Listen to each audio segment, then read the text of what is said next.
Hello everyone, this is Rick and I'm coming to you in this video from my new backyard. We recently moved this week and are living out of boxes at this point, but I was able to find some time to get away to talk about my previous article. My most recent article, it was titled, "This is a story about the gods of the oil industry, capitalistic greed, religious fundamentalism, Islamic terrorism, Christian supremacy, Islamophobia, and a federal investigation of Donald Trump." And this is definitely the longest headline I have ever had for an article, but there was a lot to cover in this article. And it was published by Baptist News Global on June 13th, 2023. So I'm not actually a golf fan. I have played golf maybe 3 times in my life. I never watch golf.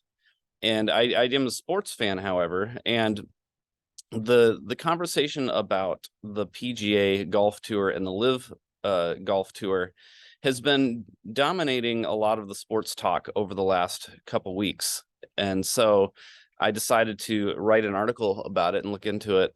And really it's what's happened is the PGA tour was where all the professional golfers played in the United States, and then the LIV golf tour came along and offered golfers to switch over to the LIV golf tour, and they offered them a ton of money, hundreds of thousands of dollars in many cases, and so you might think, well, what's the big deal?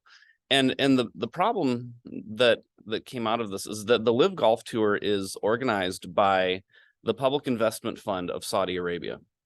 And so obviously with that, they're just in and of as a story in and of itself, there were lawsuits that were filed because the PGA Tour wouldn't allow their golfers to switch to LIV, and then golfers wanted to be able to make their own decisions. And so there were lawsuits going back and forth that I get into in this article, but also the association between the PIF and Saudi Arabia was problematic because, as many of us know, Saudi Arabia is governed by, it's a monarchy, but the king is subject to Sharia law.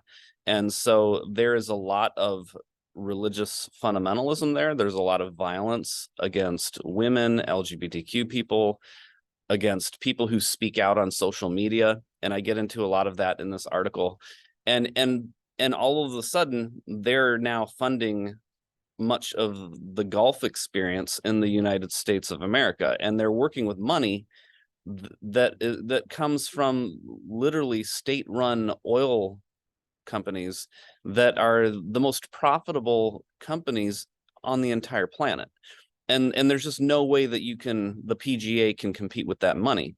And so this really is not just, well, recently the reason this has become in the news is they just started a story just broke a couple weeks ago of the PGA Tour and LIV Golf forming a partnership and ending all of the litigation. And obviously there was probably money involved with that situation too.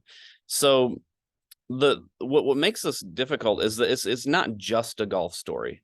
The PIF is trying to invest into all kinds of different businesses that we utilize every day.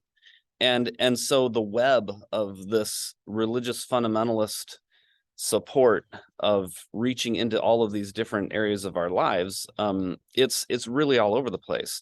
And so what the problem is that I think we struggle with is there's this clash between Christianity and Islam, and there are very real problems of violence in Saudi Arabia, and it's easy to see, it's important to name, but in doing so, in naming that, in naming the violences of Islamic supremacy, we also fuel the fear and the passions of Christian supremacy.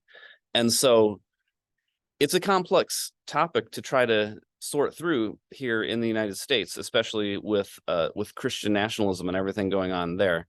So basically, this is a story that I get into, and it also gets into a federal investigation of Donald Trump in his ties with LIV Golf.